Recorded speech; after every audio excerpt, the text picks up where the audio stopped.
ஆண்டவராகிய இயேசு கிறிஸ்துவின் நாமத்தினாலே இந்த ஏப்ரல் மாத வாக்குத்தத்த செய்தியின் மூலம் உங்களை சந்திப்பதில் நாங்கள் மகிழ்ச்சி அடைகிறோம்.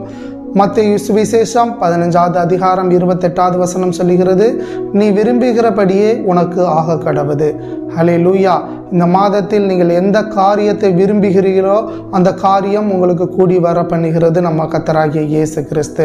எத்தனையோ விருப்பங்கள் நம்முடைய வாழ்வில் இருக்கலாம், மனதில் எத்தனையோ விருப்பங்கள் இருக்கலாம். ஆனால் எல்லா விருப்பங்களும் நிறைவேறியதா என்று பார்த்தால் அநேக விருப்பங்கள் நம்ம வாழ்க்கையில் நிறைவேறாமல் தான் இருக்கிறது. ஆனால் கர்த்தர் சொல்லுகிறார், நீ விரும்பினதுபடியே உனக்கு ஆக கடவது. இந்த மாதத்தில் எந்தெந்த காரியங்களை நீங்கள் விரும்புகிறீர்களோ அந்த காரியங்கள் எல்லாம் உங்களுடைய வாழ்க்கையில் கூடி வர பண்ண போகிறார் நம்மளுடைய கர்த்தராகிய இயேசு கிறிஸ்து. பாருங்கள், அந்த மத்தேயு சுவிசேஷம் 15வது அதிகாரத்தில் சொல்லப்பட்டிருக்கிறது, கானானிய ஸ்திரீ ஒருவள் கத்தி கொண்டே இயேசு கிறிஸ்துவுக்கு பின்பாக ஓடிக்கொண்டு வருகிறார். ஒரு உதவியை எதிர்பார்த்து, ஒரு உதவியை கேட்டுக்கொண்டு அவளுக்காக ஓடி வரவில்லை.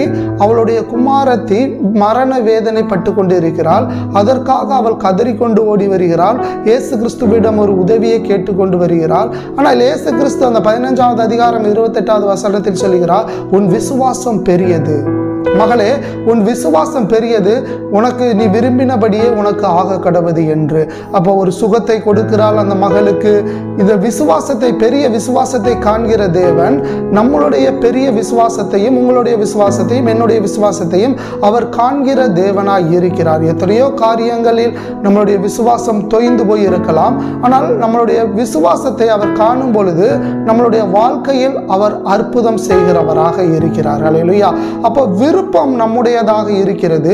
விருப்பத்தை நிறைவேற்றுகிறவர் நம்முடைய கர்த்தராகிய இயேசு கிறிஸ்து. விசுவாசம் நமக்குள் இருந்து தான் தோன்றுகிறது.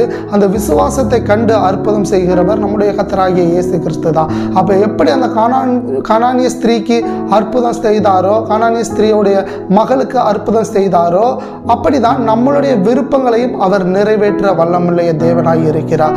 விருப்பம் நம்முடையது, விருப்பத்தை நிறைவேற்றியவர் நம்முடைய கர்த்தராகிய இயேசு கிறிஸ்து. இந்த மாதத்தில் நம்முடைய விருப்பங்கள் எல்லாவற்றையும் அவர் நிறைவேற்ற போதுமானவராய் இருக்கிறார். அன்று அற்புதம் செய்த தேவன் இன்றும் நம்மளுடைய வாழ்க்கையில் அவர் அற்புதம் செய்ய போதுமானவராய் இருக்கிறார். உங்கள் விருப்பத்தின்படியே உங்களுக்கு அவர் மனமிறங்கி அற்புதம் செய்ய போகிறார். கர்த்தர் தாமே உங்களை ஆசீர்வதிப்பாராக.